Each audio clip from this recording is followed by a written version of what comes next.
Hello students. तो हम fourth unit कर रहे थे, उसका फोर्थ यूनिट जो है आपके 2 चैप्टर्स की फॉर्म में है, उसका ए पार्ट हमारा कंप्लीट हो चुका है और बी पार्ट अब स्टार्ट कर रहे हैं। बी पार्ट है इलास्टिसिटी। देखिए इसमें हम पढ़ेंगे कि इलास्टिसिटी क्या होता है, स्ट्रेस स्ट्रेन के बारे में पढ़ेंगे, जो कि आप 11th-12th में भी पढ़ चुके हो। स्टार्टिंग में तो बेसिक्स हैं, उनको एक्सप्लेन करूँगी। आफ्टर दैट हम इसके जो मेन टॉपिक्स पे आएंगे। तो फर्स्टली हम बात करेंगे elasticity. What is mean by elasticity. देखिए हमें पता है कि किसी बॉडी के अंदर जब उसको डिफॉर्म करते हैं, फोर्स लगाते हैं, उसकी डिफॉर्मेशन होती है, मतलब उसका जो साइज़ या शेप है वो चेंज होता है, तो वो अपनी ओरिजिनल कंडीशन को गेन करने की कोशिश करती है। उसके अंदर जो फोर्सेस हैं उनकी वजह से, इंटरनल फोर्सेस की वजह से, उन इंटरनल फोर्सेस को हम कहते हैं इलास्टिक फोर्सेस। फॉर एग्ज़ाम्पल हमने स्प्रिंग लिया। अब स्प्रिंग की अगर एक साइड को फिक्स करके दूसरी साइड को हम स्ट्रेच करते हैं और फिर कुछ स्ट्रेच करके और उसको फिर छोड़ देते हैं, तो वो स्प्रिंग अपनी जो ओरिजिनल उसका साइज़ था उसको गेन करने की कोशिश करता है। वो जो जिन फोर्सेस उसके अंदर ऐसी जो फोर्सेस हैं जिनकी वजह से वो अपनी ओरिजिनल कंडीशन को गेन करना रीस्टोर कर लेता है, गेन कर लेता है, उन इंटरनल फोर्सेस को कहते हैं इलास्टिक फोर्सेस।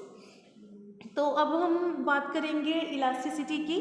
इलास्टिसिटी क्या होती है कि किसी मटेरियल की ये प्रॉपर्टी जो है जिसकी वजह से वो अपनी ओरिजिनल स्टेट को गेन करने की कोशिश करता है जब हम एक्सटर्नल फोर्सेस को रिमूव कर देते हैं, इस प्रॉपर्टी को कहते हैं इलास्टिसिटी। तो अगर कोई बॉडी अपनी ओरिजिनल साइज या शेप को गेन कर लेती है एक्सटर्नल फोर्सेस रिमूव करने के बाद, इट मीन्स वो परफेक्टली इलास्टिक है। अगर वो डिफॉर्म्ड कंडीशन में ही रहे, ओरिजिनल जो उसका साइज या शेप है उसको गेन ना करे, इसका मतलब इस प्रॉपर्टी को कहते हैं प्लास्टिसिटी। क्योंकि प्लास्टिक जो है उस पर अगर हम एक्सटर्नल फोर्स लगाएं, उसका शेप एक बार चेंज हो गया तो अपने आप तो उसकी शेप वो अपने रिटेन नहीं हो पाती, ठीक है। बट इलास्टिक बॉडीज जो होती हैं वो अपनी जो ओरिजिनल कंडीशन है उसको गेन करने की कोशिश करती हैं, बट 100% जो है वो बॉडी इलास्टिक नहीं होती। जैसे स्प्रिंग को भी जब हम फोर्स लगाते हैं ना, एक्सटर्नल फोर्स लगा के उसको स्ट्रेच करते हैं, तो फिर उसको जब हम छोड़ते हैं तो अपनी ओरिजिनल लेंथ में नहीं आता, उसकी लेंथ पहले से थोड़ा बहुत बढ़ जाती है, तो परफेक्टली इलास्टिक बॉडी वो नहीं बन पाता। अब बात करेंगे स्ट्रेस की।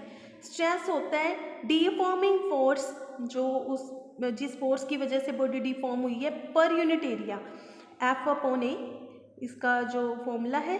F is the deforming force और A is the area of cross section of that body. Stress 4 types का होता है: normal stress, tensile stress, compressive stress and tangential stress. Firstly हम बात करेंगे नॉर्मल स्ट्रेस की। अगर इलास्टिक फोर्सेस जिस भी हम डिफॉर्म्ड बॉडी की बात कर रहे हैं, अगर इलास्टिक फोर्सेस उसके एरिया ऑफ क्रॉस सेक्शन के परपेंडिकुलर एक्ट होती हैं, तो इट मीन्स उस पर नॉर्मल स्ट्रेस अप्लाई हुआ है। अगर इलास्टिक फोर्सेस परपेंडिकुलर होंगी क्रॉस सेक्शन एरिया के।